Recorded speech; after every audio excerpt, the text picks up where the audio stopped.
What DoMe does, episode 6, take 1. Oh.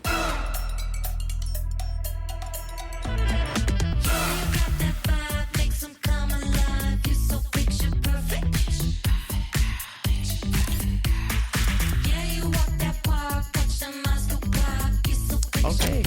Well, hello and welcome to episode number 6 of What DoMe Does. And again, we are here with our brand new studio. We have ice packs underneath our seats because we don't have air conditioning.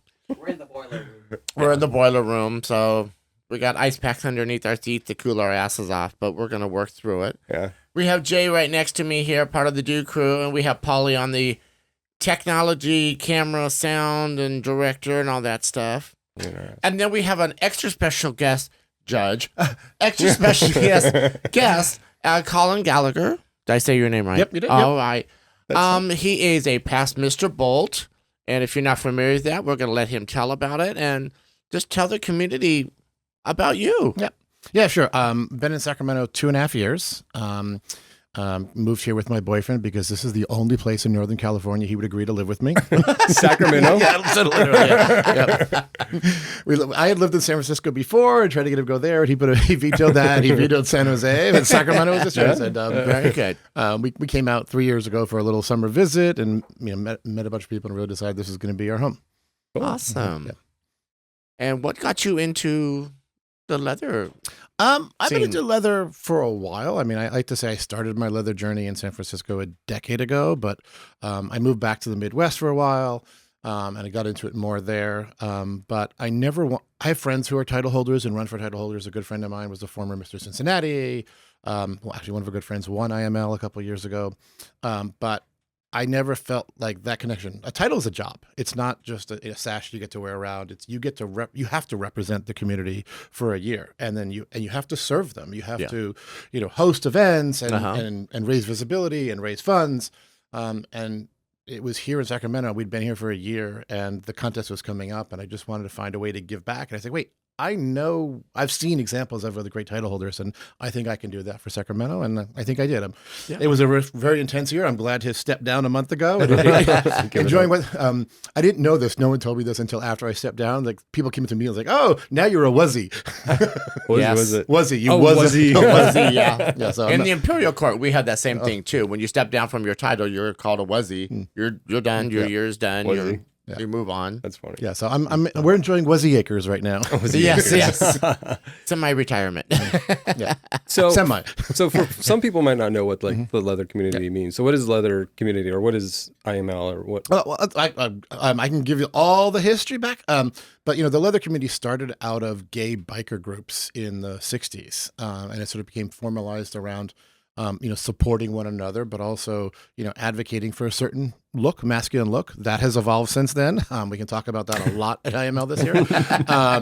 But it was, and the leather community is about supporting one another, being kink and sex positive. But also doing things and supporting the community in a wide variety of ways. I think I raised over $15,000 in my 1 year for the community. That's awesome. Not including the NCAC money, which we can talk about as well. Every little bit helps. But that was just out of events that we did at the Bolt, throughout the year. And I think people can do that. So, but for me, leather is a way to express myself. It's a form of drag in some ways. Remember the first time I put on a real leather vest, and it made me feel protected and strong like a superhero. Yeah. I have my harness. I do that. I'm like, ooh, Yeah, and feel so manly. Yeah, and so it just evolved from there. It just evolved from I went from being sort of a social, casual leatherman, benefiting from other people's work, to just wanting to put the work in here. And International Mr. Leather is the international leather competition. So it's the Miss Universe of the leather world. We had 68 contestants this year from, I think, 7 or 8 different countries. We had several countries drop out because they were afraid to travel to the U.S. I finished 24th out of 68 in the preliminary rounds. Wow, that's awesome. Yeah, Very yeah, good. yeah. That is awesome. Only the top 20 go on to the final round, so I missed it. By 5. By 12 points out of 1,700, but not that I counted. You represented Sacramento so well. Yeah. You know. Oh, and that was my goal. I didn't run for Mr. Bolt to win IML. I ran for Mr. Bolt to represent Sacramento and do work for Sacramento. And, someone came up to me the Thursday before the competition and they said, "Oh, I follow you on Facebook. You're the first Mr. Bolt that I've ever seen, talk about all these things and go to other places and do all these things." And so okay, I won. At that point, I know I won. Yeah. That's awesome. That's cool. One of my emperors that I had, he's a past Mr. Bolt, Matt Bunch. Yep. Mm-hmm. And so he had told me about a lot of that, and so I understand some of the history of it. Yeah, Matt was our den daddy for the competition last year. So he was Den daddy. I like that. Yeah. What is a den daddy? The person who sort of helps you backstage and keeps you organized during the contest. For the Mr. Like Bolt, a fluffer. Slaps you around, Yeah. make sure you get into well, for the- Mr. Bolt, this he sort of helps you get ready up to the event, and then you're doing quick costume changes back there between things, depending on the number of contestants. And he's zhuzhing and tucking and tying the other guys' ties. I can know how to tie my own ties, but they didn't. Another point. But for IML, Miguel Torres, awesome den daddy. He had 68 people, and he had a whole team. So we were subdivided groups of 10 backstage. Wow. And each group of 10 had 2 assistant handlers with us, Wow. just to make sure we're That's a standing in the lot. right place, we're getting there. Yeah. Wow. I Where need are the that in my pit applications? crew. So many pieces of leather do you own? A lot. I probably own 6 or 7 formal dress shirts now. 3 pair of leather pants, 4 or 5 vests, harnesses. I have an accessory problem. I have a lot of gauntlets. And I still don't have enough to wear everything I want.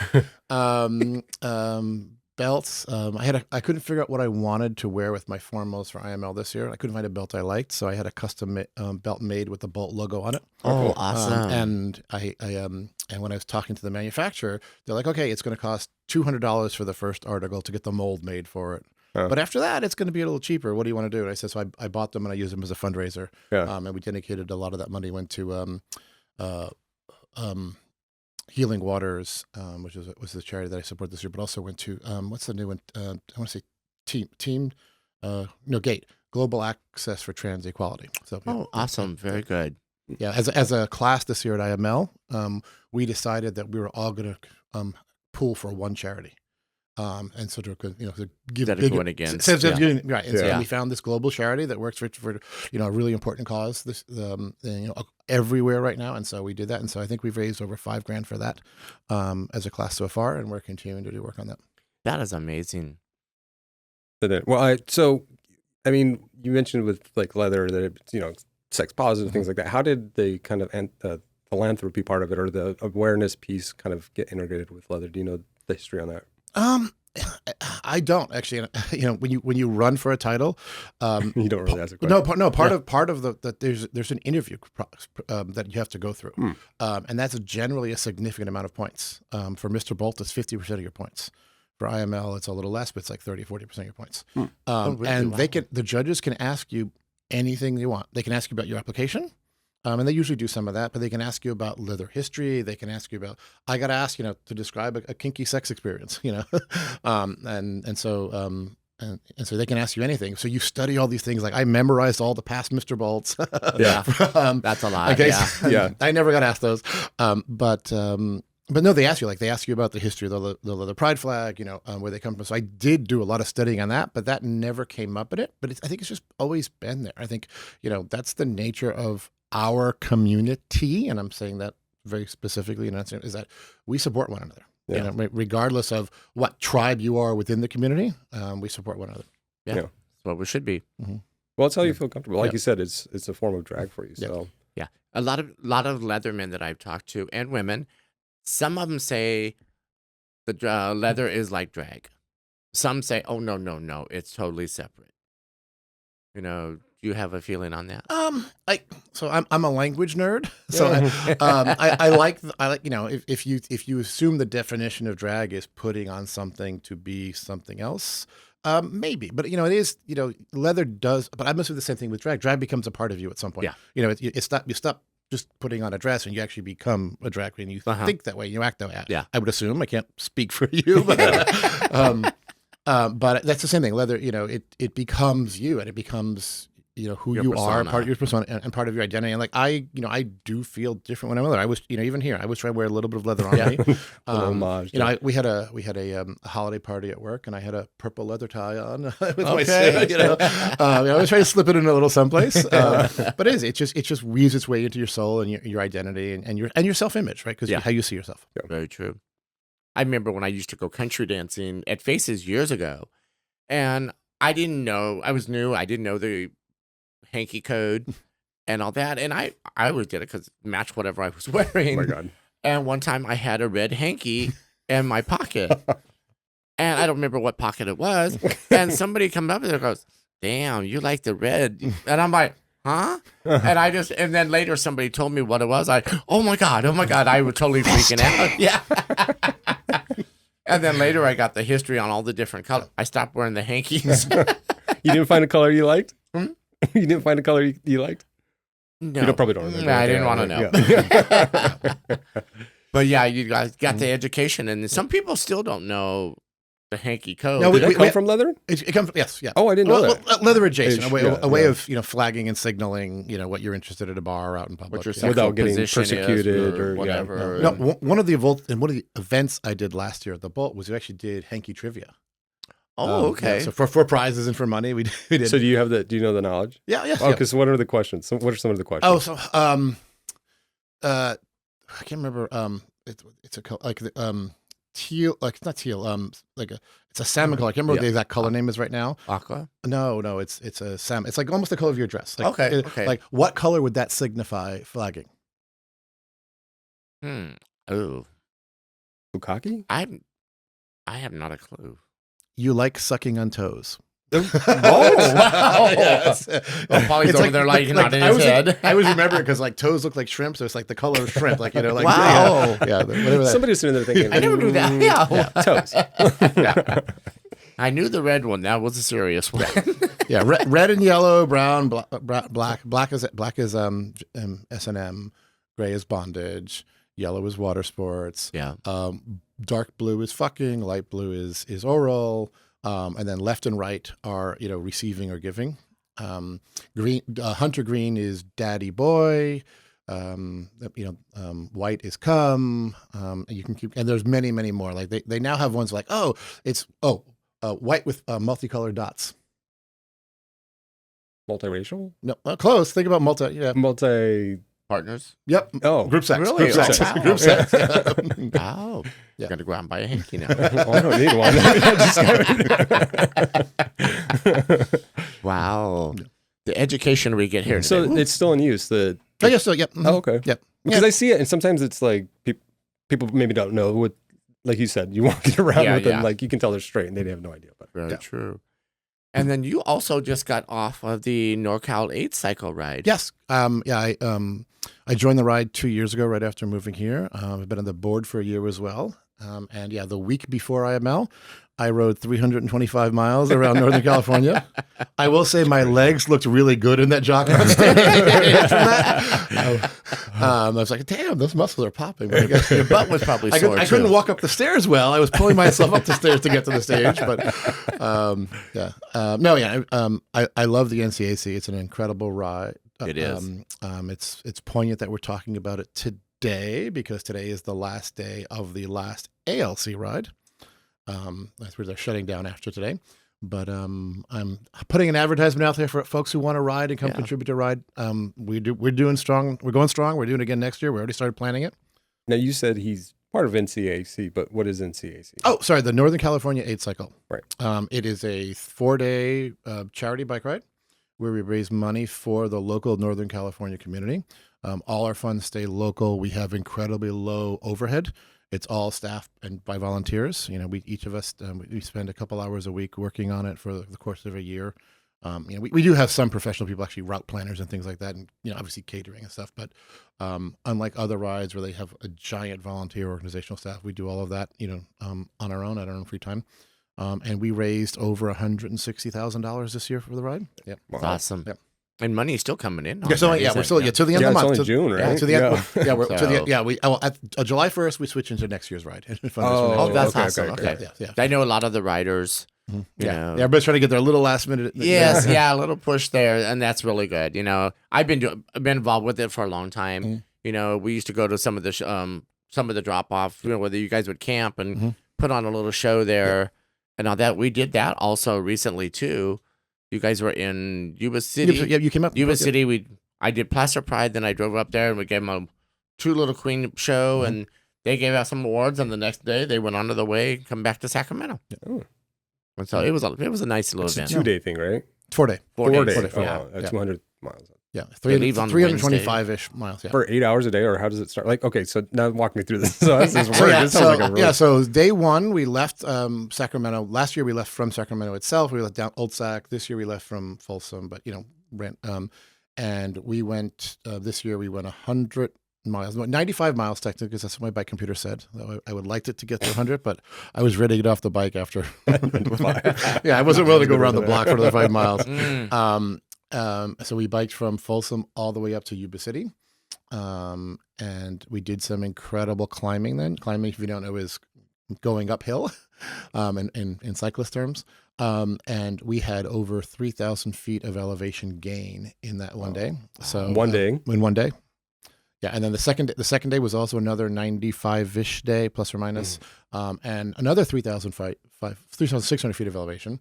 But unlike the first day where the elevation was spread out throughout the day, you got a little rest, you got to go downhill for a bit, and some flats. The second day was sort of our challenge day, and we had all of that elevation in a 30-mile segment. So right before lunch. So you got through that, you got to lunch, and you were golden for the rest of the day, but it was definitely a push. Wow. Yeah. So you get up, you show up, you leave camp around 8 in the morning. And depending on how fast you ride and how long you're riding, you go for, you're on the bike for about, for those first 2 days, probably about 8 hours. The third and fourth days were shorter. They went down to 70 miles, then 50 miles. And those are only, 4 or 5 hours. Yeah. Oh. And you got that little tiny banana seat that you have to sit on. And that's And not did you get very, crotch wrap from that? Or not very comfortable. No, actually, I will tell you. So the fallacies, people always tell me, oh, I would do the ride, but I want a bigger seat. You do not want a bigger seat. Yeah. When you're on a bike for 8 hours a day, your number one enemy is friction. Yeah. You want fewer things rubbing up against your sensitive Yeah. areas down there. Yeah. We even have butt butter that we use. I heard about that butt butter. Yeah. But for your red hanky. I offer to rub it in. It's not butter. Sorry, chamois butter. Differently, but yeah, chamois, but basically the same thing. It's a lubricant cream you spread around your nether regions to keep things from rubbing. Yeah, but I remember the first long bike ride I did. Sorry, probably oversharing. I used to do, when I lived in Ohio, I used to do the Pan Ohio Hope Ride, which was for benefits of the American Cancer Society. It goes from Cleveland to Cincinnati over 4 days, and I had done like 60 mile stuff training for it. And I remember the first day I did a really long ride, but then we got to 80 miles and I rubbed my nipples raw. And again, it was because I was wearing loose clothing, and that's why cyclists wear tight stuff, because you don't want anything to move. Yeah. So Wow. I literally had Band-Aids over my nipples for the next 3 days. But I've seen that on runners too. yeah. The friction is not, friction is not your friend. Wow. On running. That's crazy. That's why you have lube. Yes, we need a lot of that. Ball butter. And... Well, Other than leather, what else should we know about you? I mean, let's see. I'm in, like I said, I'm enjoying my semi-retirement right now. I'm actually planning a couple of events. We did an event for the NCAC just this week, and had a great time last night at Golden Rule Service's 25th anniversary dinner. Oh yeah. The both, I saw you were there. yeah, they both got an award for that. I did the NCAC, so it was nice for both of my organizations to be represented. And I got to take my new light blue formals out. So that's yes, with it. Yep. So that's something you don't know about me. My dad was a foreign correspondent and was stationed overseas, and I spent a lot of time growing up in Moscow. And so I speak fluent Russian, went to grammar school over there. And when I was trying to pick my new formal outfit to debut at IML, I found this really nice powder blue leather. And it makes my eyes pop if you can't see the podcast. So that's benefit number one. But also in Russian, calling someone light blue is code for calling them gay. So I wanted to own and rock that light blue. That's awesome. Something, yeah. how do you say that in Russian? Goluboy. Goluboy. Goluboy, yep. Goluboy. Mhm. Moloko. That's the only word I know. Moloko milk? Yeah. Yeah. Wow, that's amazing. Yeah. You have anything you want to? What do you want to Not add? on camera, no. I'm just kidding. No, I think that's good. I mean, I've never met you before. I think I've seen you at the. So are you like the president of NCAC or something? No, or? I'm just a board member. Board member. Yeah. Okay. Yeah. Because you were last year at bingo, weren't you? I was Seen probably it before. probably was not last year. When did you do it last year? I don't remember. Yeah. I You, can't you remember. guys usually get like Sure, we did, Yeah. but Yeah. So every year. So my schedule was sort of crazy because I just won Mr. Bolt then, and I was traveling and doing things. Yeah. So as part of being Mr. Bolt, I went and represented Sacramento at Atlanta Leather Pride last year. A couple events in San Francisco. I got to judge Reno Leather Pride. I got to judge Mr. San Francisco this past fall. Obviously Chicago. I'm trying to think where else. Oh, Austin Kink Weekend. Was down there representing there. So it was a busy travel year. So I'm sort of, and he even got an award from myself What kind of at award? Coronation. Oh, yes, yes. He received a. Mhm. It's my mom's name is Betty Crouch. I want to say lifetime achievement Yeah. type of thing. Yeah. And him and his husband both got a little medallion that I presented to them Yeah. at Coronation. Oh. yeah, it's for dedication to the service community for people who aren't members of the court. That meant a tremendous a lot to us. Really, I'm gonna do it now. Yeah. Congratulations. Yeah, That's cool. so- Mhm. Oh, Polly's got his hand up. What is your day job that you do? Have you traveling so much? I work for a technology startup in the Bay Area, and I do marketing for them. So I do a lot of this type of stuff, producing podcasts, videos, Phone number. writing Boost it up a little bit. writing a lot. Yeah. We need help. Yeah. Awesome. Yeah. I was described myself as a geek who can speak. So I'm A geek who could speak. That's cool. Yeah. That is awesome. Well, we're glad you're a part of our community No, and for you years. represent Sacramento very well. Thank you. I'm happy to be a part of the community and happy to give back. And like I said, it's just been it's been amazing to see even at the Golden Rule Services last year, just the overlap of the different communities. People from the court are represented, people from the leather community, people from NCAC, people providing care. It's just like that. Sometimes you don't get that in larger No, cities. you don't. No, Yeah. it's hard. Our community has come a long Mm. ways from what it was when I started with the Imperial Court 30 years ago. Getting the people to come to our events, support each other. A lot of people, they won't, I'm not going to the Bolt. I can't go to the leather thing. And now, for example, the Bolt is so accepted by us as drag queens to be there. Back in the day, drag queens weren't accepted at a leather event.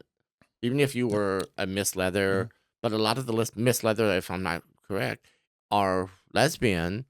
But I don't think they've ever had a drag queen title holder leather? in the leather community. Are you going to go for it? Not Yeah. in San Francisco, but there's one out of not in Sacramento, but one out of San Francisco. Okay. She titles herself the Leather Empress. I know that's her tagline. Oh, I can snatch. see that. Yeah. Yeah. So back in the day, it was hard to get the community to support other Mhm. other territories, You mean in the gay community? community active, and now it's come a long ways. No, actually, and one of the things I do want to talk about is people in the lead up to IML, people would come out to me and say, "Why are you running for IML? Why are you supporting a misogynistic and anti-trans stuck in its ways institution?" And what people don't know is that IML completely replaced their board and their leadership a year ago. Okay. And they decided that, and so actually the new Tigger, the new executive director, he calls himself the new hire. So he introduced me. I was like, you've got 1 year under your belt. You're not doing it anymore. Yeah. But brand new leadership team, focus on inclusion, they're bringing back International Mr. Bootblack next year, and it's open to anyone who wants to compete as long as they want to hold the Mr. title. Including drag queens. Including drag queens, including trans people, including whatever. There was some history about that in the past. And so they're bringing that back next year. There was incredible, strong trans support on stage this year. Awesome. And in addition to the fundraiser that we all signed up, when we did our introductions on Thursday night, we all wore trans pride bands on our arms. That's something we decided to do as a class. Well, some of them arms, head. People have to be different, right? But we all wore it someplace. And what was really moving for me is then we went down to Friday to the rehearsals. The stage manager is a trans man. And he said, this meant so much to me that I felt like I've been doing this for 3 or 4 years, and now I really feel like I'm a part of the that. community, Yeah. that you acknowledge me and you did that. And so, and then, so That's I think, awesome. I think we had several trans contestants compete this year. One of them finished in the top 3. No? Wow. That's awesome. And so, and like I said, the guy after me who maybe got those 12 extra points, he did a death drop on stage in his in his leather. Wow. So Well, now you know. I know. It's Exactly. worth 12 points. Okay, we're going to take a real quick break so we can turn the air conditioning on and get us cooled off, and then we'll come right back. Thanks.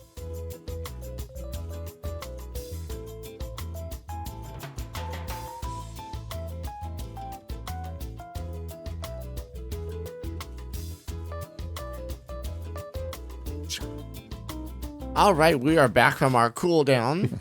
And again, we have Colin Gallagher here and our past Mr. Bolt. And he's been joining us, educating us on the world of leather and all that fun stuff, all the hanky codes. And We have a test next. are you scared? Scared? Yeah. Well, I haven't seen what hanky he wears, so I'm not sure yet. What color hanky do you prefer? I'd primarily flag the different shades of blue, as we discussed earlier. There is one color we didn't talk about, which is I'm sort of thinking, but I've dabbled and I've tried a lot of things and I've enjoyed most of them. Everything in moderation. Right. Orange means up for anything, ready for anything. So I may start to have to add some orange into my wardrobe. So you would be up for anything? Yeah. Anything. Yeah. Oh. So our producer would like to know which side means what on the back. Which one's the receiver and which one's the giver? So it generally the left side is the receiver, the right side is the giver. So left would be bottom, right would be top. But that again that changes based on what if you're talking about bondage, it's right, you're not necessarily top. It's submissive versus dominant, right? But again, that's the how the sides distribute. So right side is and again, daddy boy. The hunter green would be on your left if you're a boy looking for a daddy. If you're a daddy looking for a boy, the hunter green would be on your right. Oh. Yeah. So which one do you want? I don't know. I'm going to have to go. You want a daddy? Yeah, or I'm you going to have to want get a on boy? Amazon and see how many hankies I can get tonight. So one of the cool things I saw at IML last year was Jack Thompson, who won in 2019, and was the first trans winner of IML. He was right before the contest. We were grabbing drinks at the little bar, and I turned around and I saw what he was flagging behind him, and he was flagging X-Men. It was doing X-Men. And I was like, that's nerd chic. Yeah. And so I asked him how he made it. I'm gonna have to make one for myself. I'm a huge Lego fan, so I want to flag Lego on the right. Okay. I need a Captain America one. Yeah. Mine would be red, white, and blue. I don't know what I'd get in trouble with. Well, you get fisted, calmed on, and depends on what color blue. Yeah. And then the red. I don't want that part of it. And what's your personal favorite color? I'm Inside. I am highly versatile and highly switch, and we can talk about the difference between those two if people don't know those. That's something that people don't know. Yeah, because what pocket do you put that in? I generally flag right. But I mean, I'm sorry, if you're versatile. Some people wear it in the middle, which I think is weird. It doesn't I look have to good. say you have to put it in the middle. It doesn't look good. So it's some people do both sides. I generally do that on the right, and then have an explanation about being able to go more. Okay. We all should know the difference between a top and a bottom, right? Right. But people sometimes get confused about dom and sub and switches, because you can be a dom bottom. You can be an in-charge bottom, right? And you can be a submissive top and just lay there and be a human sex toy. Yeah. And so That's your turn. and switches are people who can play both roles. So so it's your sexual preference does not have to do with your power dynamic or power exchange in the bedroom. Is there a color for a power bottom?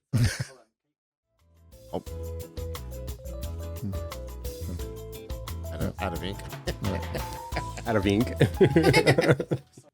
All right. We're back after 15. One of the cameras, a little testicle problems. Hate when that happens. So we were talking about hanky codes and colors and Colin's favorite color and position, all that fun thing. So, but I think we're about to wrap up episode number 3. Welcome, goodbye. Unless you have something you need to add there to it. No, I'm good. Yes, for you today. do. Yeah, no. I think we're good for now. I mean, there's a lot of questions where we covered a lot about leather, but anything that you wanted? No, I want to end with that. I don't want people to be intimidated by leather. Mhm. I think As you mentioned, Jimmy, wearing your harness, it makes you feel a certain way. I think, go out and explore, buy a small piece, borrow a small piece. Yeah. That's one of the things I always do is I always lend a lot of my harnesses and vests out because they generally can fit other people pretty easily, and you just get a feel of what it's like to wear, what it's like to be looked at in leather, how you look at yourself in the mirror in leather, and then see if it's for you. But also, like, the leather is not just that one stereotypical hyper masculine, Hugo Boss designing Right. SS uniforms, right? Look anymore. He did. Hugo Boss designed SS uniforms. That's why they look so stylish. But no, I mean, even on stage at IML this year, there was a lot of different representation in leather. There was some very leather that represented people's careers. One of my friend, Dr. Ty from Texas, he had a full leather PhD gown on that he wore for his formals. There were people who, one of our judges is a butt doctor, legitimately a butt doctor. I think his podcast is Butt Honestly. If you want to go Butt Honestly. And I got to meet him in Austin Kink Weekend, and he gives great lectures on butt health and sexual health in general. And he had blue scrubs all done in leather to judge that. But a lot of our other classmates in the class, not everybody was wearing your traditional traditional formals. I mean, because it's you're supposed to have a formal outfit, but it's up to you to determine what formal is or what revealing is, right? And and some people's revealing outfits didn't reveal a lot. And some people did a lot more. But it's really about how you feel comfortable and how you want to present that image versus being judged by some objective breed standard, right? Yeah. So there's so many people that judge everybody on whatever. Yeah. Well, because it's got a stigma. It's like, so if somebody's interested in maybe going into leather, what would you give their advice? Is like, where would they look? I mean, come to an event, a leather event at the Bolt. Or go to any of the leather events in San Francisco. That I prefer you stay local first. That's what, one of the things I'm trying to focus. We can be kinky and leather here too. You don't have to drive an hour and a half or more down to San Francisco. But talk to myself, talk to Bear, who's the current Mr. Leather, talk to any of the Mr. Bolt Leather. Sorry, I think I would get that right after saying it for a year. But talk to any of the other Mr. Bolt Leathers as well. There's a couple still on staff at the bar. We're active in the community in a wide of other ways. And we'll give you pointers. Well, I said, I love to lend people leather to wear to an event, particularly a more social event. You go, you can feel, you can try it on. Harnesses are a great way to start. I think every gay man probably needs to have a harness, sort of like your little black dress, for the thing. You have a harness? I do. It doesn't fit. It's too big. I have 3. But I think also a good bar vest is a second piece. A good bar vest will carry you through anything. You can layer it on top of a shirt. You can wear it with nothing underneath and show off your pecs or your abs or your body hair or whatever you want. I've actually seen really great looks where you take a bar vest and leather it on top of a leather dress shirt. SD at the I've seen SD a lot at the of Bolt that, does that a lot. Yeah. So it's very versatile. It really works. So get a couple foundational pieces like that you enjoy, and then build from there and see where it goes. Come see Colin at the Bolt. Yeah. I have a Captain America one. Or of all things, DoMe I have a at Drag Captain Queen Bingo. America. If you're more comfortable talking to DoMe, sure. yes. Yeah. One of my friends last year, who's from Chicago, he competed for his formal wear. He had a leather top and a leather ball gown. I think I saw a picture of that on out of leather. Ball gown Yeah, was ball leather? yeah. Daniel. And like someone else this year had a dress with a slit up the side. That was their formal presentation, and he was masculine presenting, but that's how he wanted to be seen on stage. I've seen leather bustiers that are really, really well done. Yeah. I'm kicking myself because one of my colleagues, I knew his wife did costumes and was active in the drag community. And we've talked about this, and one of his children is dating someone trans, so we've talked, and in Ohio, so where I used to live, so just really good friend. And 2 weeks before IML, he mentioned that his wife does bustiers for Brooklyn Heights. Oh, And so I immediately Googled her Instagram, and what is it? It's something something corsetry. I can't remember what it was, but like she does amazing work for like Wow. world class drag queens. Like, wait, I could have had your wife design something for me. So That is awesome. It's nice to know people like that. Yeah. I know. I have a leather dress that was designed for me. Well, when I stepped down as Empress with Matt, because our theme was leather, lace, and feathers. So we all had custom-made leather outfits. Matt had a full leather jacket made, and then Kristara and I both had matching leather dresses. She could fit in hers. I can't fit in mine no more. But yeah, I mean, we look stunning with. Well, I need a leather kilt then. Gosh. yeah, no, I'm sure they make them. but yeah, leather. I've seen a couple of those leather skirts, gladiator, gladiator skirts, with the panels. You just got to be careful when you turn those. You have to be Yes, true. Aware of your surroundings. If there's any children around. It's like, did I drop that? Oops. And then also anybody can go to Mr. S in San Francisco. They got the leather store there that gives you a lot of ideas too. Well, I'll speak for myself. I think Some of the things it's kind of scary to go. Like if I'm interested, like especially when I was younger, like to come up and say, hey, I might be interested in all this. Yeah. Like going into a leather store would be like hell no, because people are going to see me walk in there. They're going to know that I'm into this thing. You know what I mean? Yeah. So I think like safe places. I think it's a safe place to go. No, I'm just saying in general. Oh Like, yeah. Yeah, Speak to it's people. interesting. You just reminded me of a story that I don't think I've ever told. I was living in Boston at the time. The first time I really put on leather, I was getting my MBA there. One of my class, there were three gay men in the class, and one of them was into leather. He's like, "Let's go out. It's end of the semester. I'll take you to Ramrods, which is one of the leather bar there." And he dressed us up, and I wore chaps for the first time. And we had to park 3 blocks away from the bar, and I had to walk showing my ass off to in front of the Latin bar that was a block away, some whistles. and it was a hot Latin night, and they were all ready to do their salsa and their merengue, and here I am, bare ass going down the street. But now I do a lot more, or wear a lot less on stage. Now you get lucky if there's chaps Yeah. on. I know. I had a many years ago, custom made white ones. They were white chaps, but they didn't have it to where you can zip them up on the side. I actually had to step into them like a pair of pants, and they still had the crotch area and the butt area open, and all that. But that was before my drag days, so I had that, and I had a leather cowboy vest that had the jacket that had the fringe on it. That was my little sexy white leather outfit. Yeah, Because I was a virgin. it doesn't. Right. It doesn't have to be black. It doesn't have to be, it No. can be however you want to represent yourself. And, I think, the basic understanding is leather is a strong material. It's protective. And I think that's sort of what a lot of us gravitate towards in the community, because it's armor for us, and it's comfort. And it's incredibly durable, a good piece of leather if you take care for it right. And by the way, we give care classes probably once a quarter at the Bolt to teach you how to clean your leather, because it does need to be cleaned. I can teach you how to iron leather too after traveling enough and get creases. Yeah, you very, very carefully, low heat, insulate with a towel For 5 hours. But yes, And what's about what do they call it? Flogging? logging. Yep. Yeah.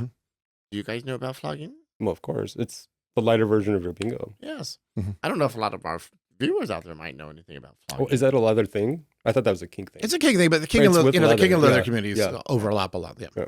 Yeah. I mean, well, do you know the difference between flogging and paddling? She was doing paddling. She wasn't doing flogging. Thank you. I learned. I just thought like the floggers are a little lighter, so it's Yeah, so so paddling is a large surface, usually a board or something, meant to cause an impact. It's like it's like The friction. like spanking or something else, right? Flogging are generally the things. They're tails, right? They're usually strands of leather or some other material that they spin and they hit you with. And the goal there is just to graze you with the tips of them to stimulate the top of the skin. So it's not about a smack. You're not trying to whip somebody with those.